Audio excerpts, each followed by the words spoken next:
नमस्कार, मैं रमणीश सर देखें 1/24। देखिए, बिहार विधानसभा उपचुनाव होने जा रहा है और प्रधानमंत्री भी आ रहे हैं।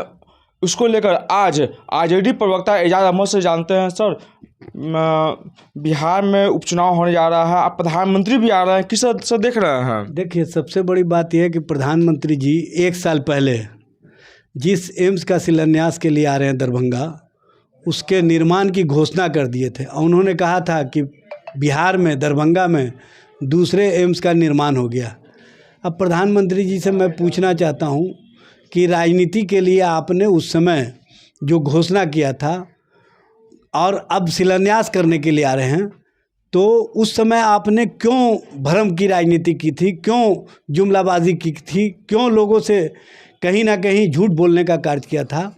वो भी प्रधानमंत्री जी के स्तर से इस तरह की भाषा, इस तरह की बात स्पष्ट रूप से कहीं ना कहीं राजनीतिक दृष्टि से और राजनीतिक सोच से जो भारतीय जनता पार्टी कार्य करती है वो स्पष्ट रूप से दिखा। प्रधानमंत्री जी, आप बिहार जो आ रहे हैं 13 नवंबर को, 4 विधानसभा क्षेत्रों का उपचुनाव भी है। कहीं ना कहीं राजनीतिक कोण से और राजनीतिक दृष्टि से इसको भी आप अपने हिसाब से प्रस्तुत करना चाहते हैं। लेकिन एक बात समझ लीजिए, जिस शोभन में एम्स के निर्माण के शिलान्यास के कार्यक्रम में आप आ रहे हैं, उस शोभन की ज़मीन को महागठबंधन सरकार ने, तेजस्वी प्रसाद यादव जी जब स्वास्थ्य मंत्री थे तो भारत सरकार को देने का कार्य किया था। स्वास्थ्य मंत्री केंद्रीय उस समय इस मामले पर राजनीति किए थे और उन्होंने किस तरह का भूमिका बनाया था ये स्पष्ट रूप से दिखा। लेकिन जब डबल इंजन की सरकार हुई तो आप उसी शोभन की ज़मीन को स्वीकार कर लिए। कौन सी राजनीति है, कौन सी सोच है? आपको इस बात का डर है कि तेजस्वी प्रसाद यादव को कहीं इसका लाभ नहीं मिल जाए।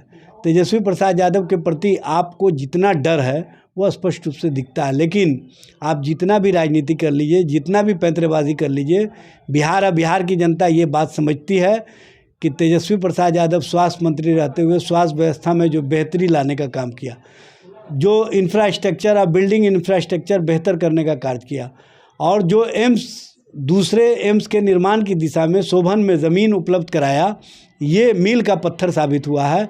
और आप उसी राजनीति को कहीं ना कहीं अपने अनुसार ढालना चाहते हैं, ये चलने वाला नहीं है। बिहार की जनता, बिहार के लोग अच्छी तरह समझते हैं कि बिहार में विकास का मतलब तेजस्वी, रोज़गार और नौकरी का मतलब तेजस्वी, बेहतर स्वास्थ्य व्यवस्था का मतलब तेजस्वी, तेजस्वी का मतलब बिहार का सर्वांगीण विकास।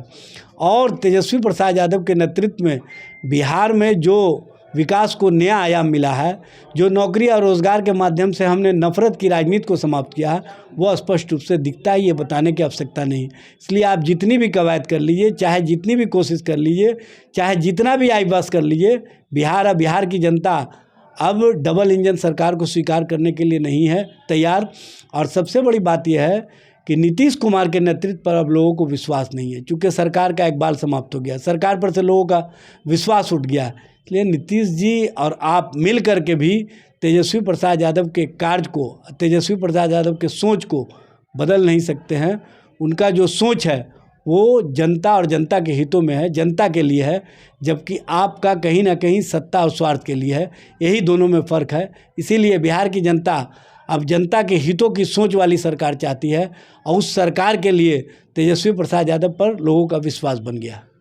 अच्छा, बिहार में चुनाव होने जा रहा है तो क्या लग रहा है कितने सीटों पर महागठबंधन विजय हो पाएगी? देखिए, हम चारों का चारों सीट जीतेंगे। 3 सीट तो हमारे पास पहले ही था, 1 सीट का इजाफा होने जा रहा है। चूँकि जीतन राम मांझी जी जो अपने घर से घरेलू महिला को राजनीति में लाया, इसलिए कि उनको पारिवारिक पृष्ठभूमि और पारिवारिक राजनीति को मजबूत करना है। लेकिन एक बात मैं बता देना चाहता हूँ, बिहार की जनता जीतन राम मांझी जी को अच्छी तरह से जान चुकी है कि वो अपने ही परिवार में जो संघर्ष और आंदोलन करने वाला उनके परिवार का लोग है, उसको भी वो पसंद नहीं करते हैं। वो घर से निकाल करके लोगों को राजनीति में स्थापित करना चाहते हैं।